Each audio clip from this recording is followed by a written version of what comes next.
Marion Guitar Hero. Dude, this song is ridiculous. Yeah. The Wait, this is supposed to be a hard one? Yes. I think this is on my first try. On the hardest level. You don't even know what the hardest level is called. Expert? The hardest level. This part's not hard. You just go. I'm just saying, I beat it like it was not even hard at all. No, you didn't. Why are you so bad at Guitar Hero? It's just simple. This is an English band, but they're very diverse. Like, they're guitar players from Hong Kong and the other guys from New Zealand, and they've been around a long time before anybody really kind of knew what they were about. French dude in the band. I'd like to see these guys live just to figure out how many tracks they have to play to. You don't think the guy's playing this live? Well, I always focus on the drummer, and I think the drummer's like 50. I mean, with all due respect to Tomas over there at Meshuggah, who's still making things happen. That's pretty fast. It's very fast, that's what I'm saying. They've had a lot of guys in and out of that band over the years. A lot of people have circled through Dragon Force. But would you play that on Expert? On Guitar Hero? No, you play that's it on one easy? of those ones where as soon as it starts, you fail. Like, you could try as hard as you want, but you're just not going to get through it. Try? You didn't. You went to bed. You were asleep when that happened. I tried playing it. It was that easy. I tried playing it on Piano Hero, and I didn't do. Oh, not good at all. I didn't. The controller's so big. What's that? The controller's so big. Hard to hold. You got to use your fingers on that. There's a strap around my neck. Yeah. No, that was one of the bonus songs, and it was like, I would watch YouTube videos of like little 4-year-old Asian kids destroying that song, and you're like, what the heck? Because they don't have jobs. Well, and some of the people... They got all day to practice. The trick was you put a rubber band around the orange button, and you only have to worry about the other 4. Oh, is that what it is? Mm-hmm, sometimes. Oh, okay. Some people did that, but...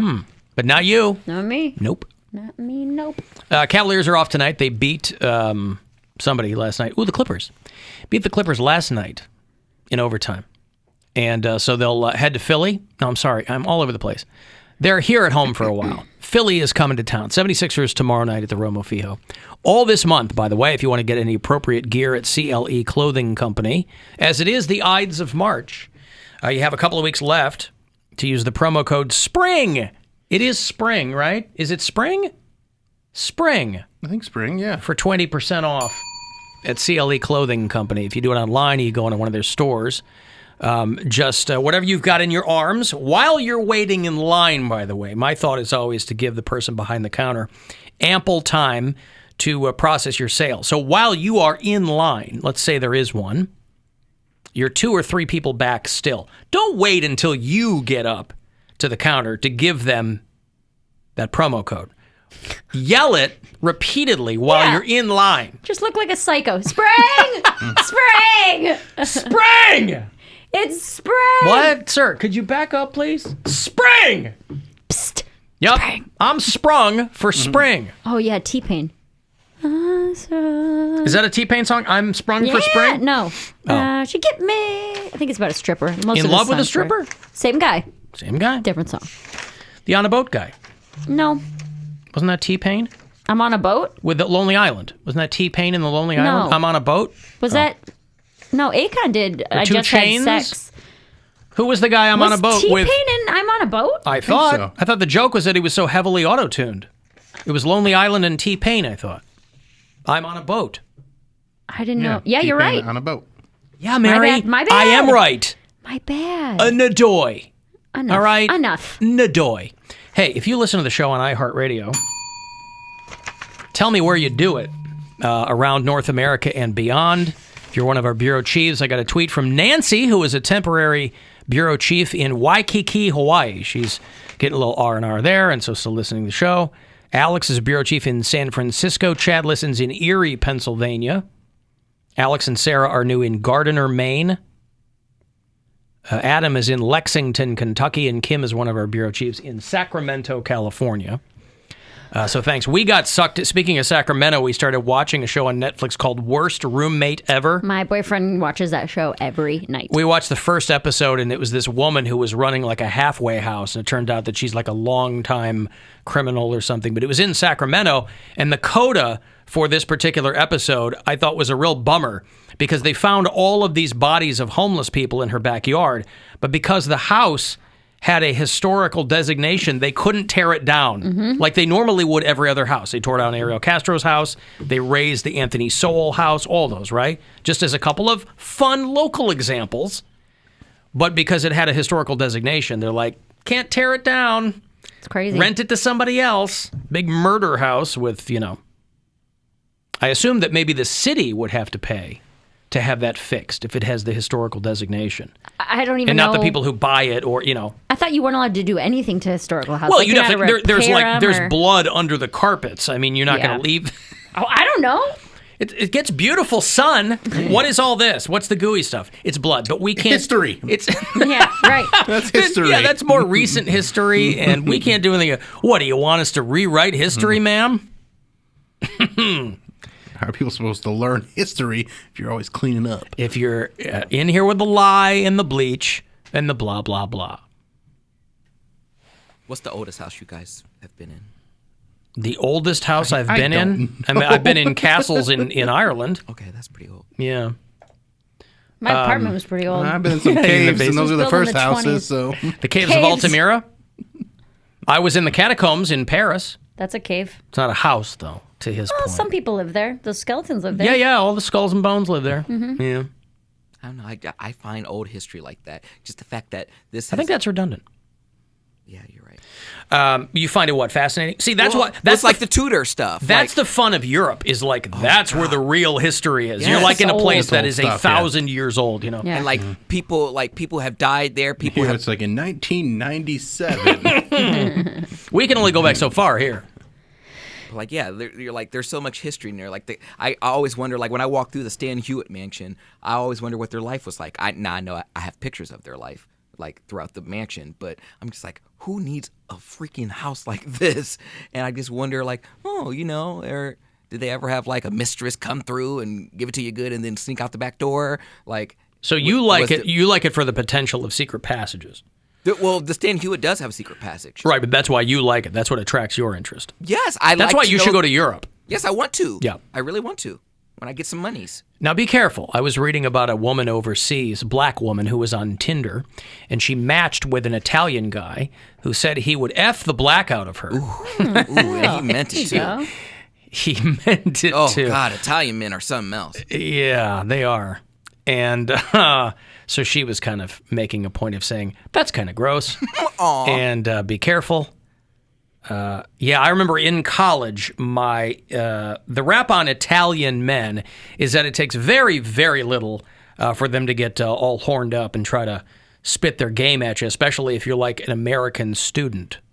I don't think they realize what thick skin American girls have, and they don't fall for a lot of dumb crap that Italian girls might fall for. But when I was in college, one of my girlfriends at the time spent a semester overseas studying in Rome, and it ultimately led, as you might predict, to the end of our relationship. No. But she was basically, in the early days when she felt more comfortable telling me about it, she's like, every Italian guy here is hitting on American girls all the time.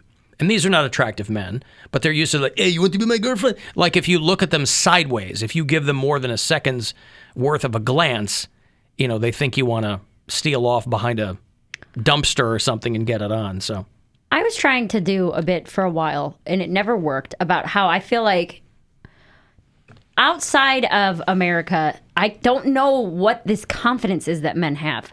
Not that men in America aren't confident, but I feel like foreign men are like so confident. They just walk right up to you and say straight to your face, like, you'd be lucky to date me, essentially. you and mean I don't to know American girls? Yeah, I mean, I'm an American girl. That's the only interaction Because I've had. they assume that American females fetishize them. That it's like, they're like, oh, you are probably into my accent or something. They taste but the they're city, like, yeah. Because it's wild. And by the way, that you'll be approached by foreign men. I think it's the same thing that American guys would do to any foreign girl that came over here too. They would try to do the exact Would they? same thing. Yes. Because American men just do to any woman that walks by them. Well, and that's what I'm saying. Catcalling is a thing for a reason. Right. I'm not saying that men here aren't that forward. Believe me, every bus stop I walk past, there's somebody like wanting to be my boyfriend. But it's I don't know. It just seems. I have in college. Humble brag. Oh, good for you. I will say the most confident men are She's at bus drawn stops. bus stop guys. Yeah, Dunning-Kruger effect. I see you smiling at me. Don't stop walking. Like I have a car, right? What's up, mama? Right. In college, I had a Swedish friend. His name was. Well, I'm not gonna say his name. His name was Hirnde Burnde. No, but Let's help him with live stream. women.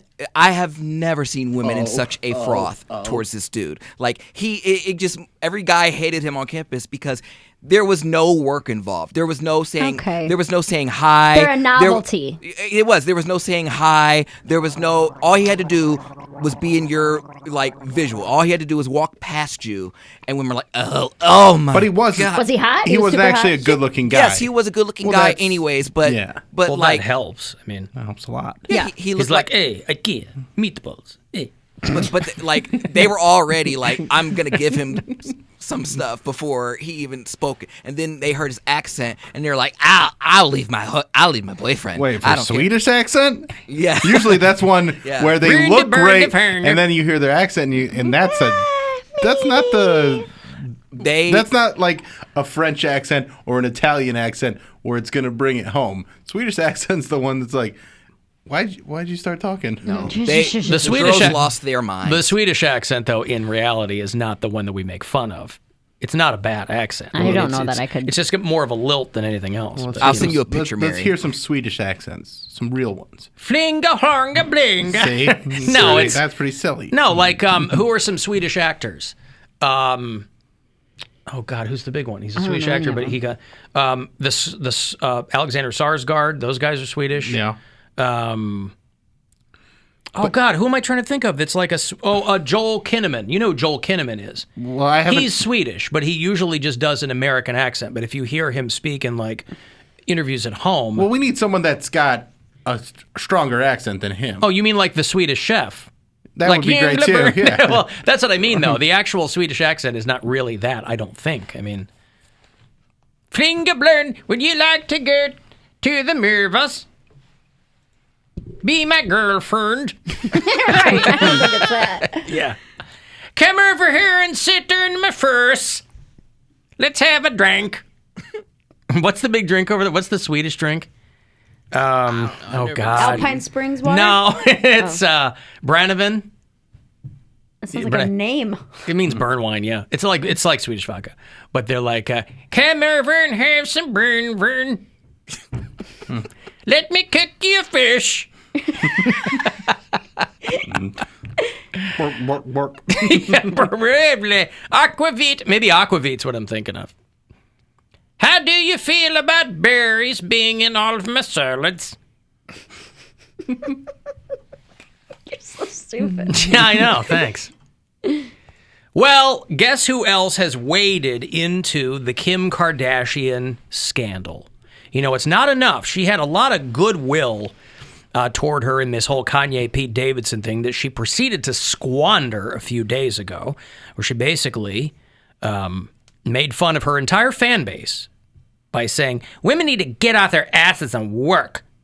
Nobody wants to work anymore. And of course, people really took umbrage at that because for whatever reason, the Kardashian girls refer to themselves as self-made, which once you stop laughing and you wipe away the tears to read the rest of the story, you know, when your family's wealthy, you're just continuing the tradition. I don't know where that whole self-made thing happened, but nevertheless. And so people were really calling her out on that just need to get off your ass and work.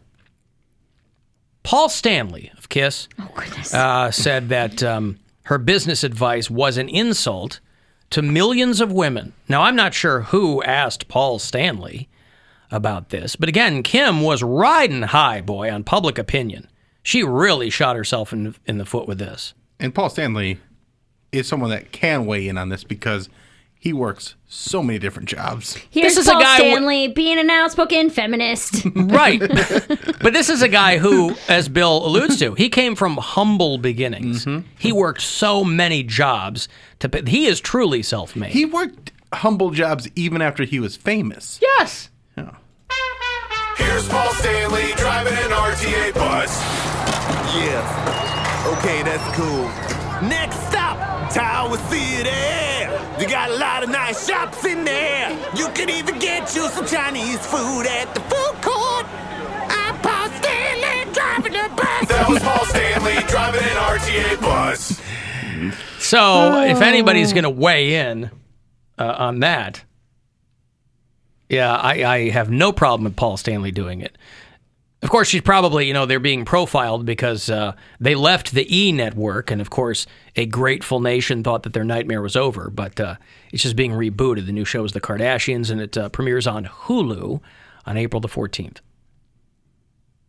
And I guess this write-up, they were asking her what was her advice for women in business? And she said, get your effing ass up and work.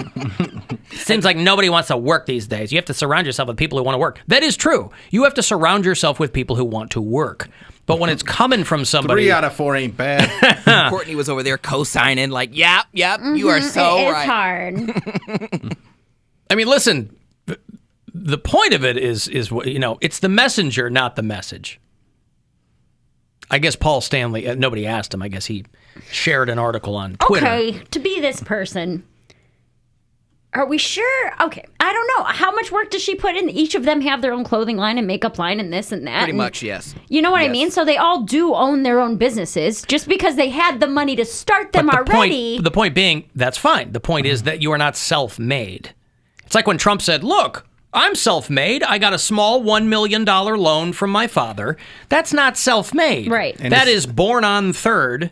But I think And, everyone you know- gets help, though. I don't think that's No, No. that's the point. There's No. some, no, there are Not some everyone people gets that help. What Mary, have you gotten? I've never gotten any Mary, how help. much- Not everyone's Remember got how help. your dad gave you all that money and Yeah, support? you're No, right. I'm talking about- My dad never asked me to borrow $5,000 and never paid it back. I'm talking about people who want to start a business. The whole point of you starting a business is because you have to, one of the things you have to do is form relationships. You have to network. If someone believes in your business and they're like, hey, man, I'll give you a loan for $1 million. Right, but See, that's not your so, father. But that's so much easier when you're in a position like the Kardashians, where the money is there from the jump and the connections are there from the jump. But what defines And- self-made, though? Is the scenario I gave you self-made? Self-made. Somebody who has nothing goes out. There are plenty of stories of self-made. Yeah. You could argue that Zuckerberg is self-made. You might not like what he made, but I mean, here's a nerd in college who's like, I've got an idea for a website. But he was rich, too. He came from rich parents. Okay. Okay, if I were to become a big successful comedian, I would be self-made. I've never had any money given to me from anybody. I've gone slept in my car. I've done all the groundwork But to I'm lay saying, it for myself. if someone says, Mary, I want to fund you, like I want to, if a manager says, hey, I'll give you some money, so where That's not the. what? that's after a decade of putting in all the hard work Yeah, and getting that's to different. that point. That's getting different to than, the connections. That's different than your father handing you $1 million on your senior year of college. Yeah, to start out.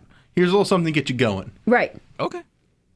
Anybody who I think lays groundwork and works hard to make the connections and networking that you're talking about, it's when those connections are handed to you from your parents or whatever. And it's not even that they're just handed to you. It's that they are already connected.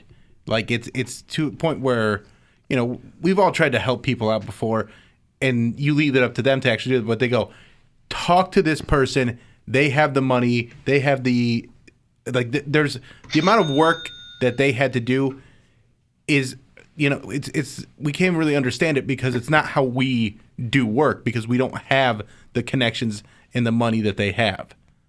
Where they go, oh, okay, I can see this is gonna be a success because you're already, Your TV show is literally a commercial. it's for your already in the works to be successful.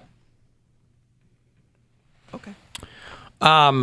Yeah, a good point from a texter. As far as Paul Stanley goes, who else would know better when a man is working hard? He's worth a deuce. Listen, I've got to take a break. If you want to text for something, 35192, AlanCoxShow.com for all the other stuff, and we'll be back.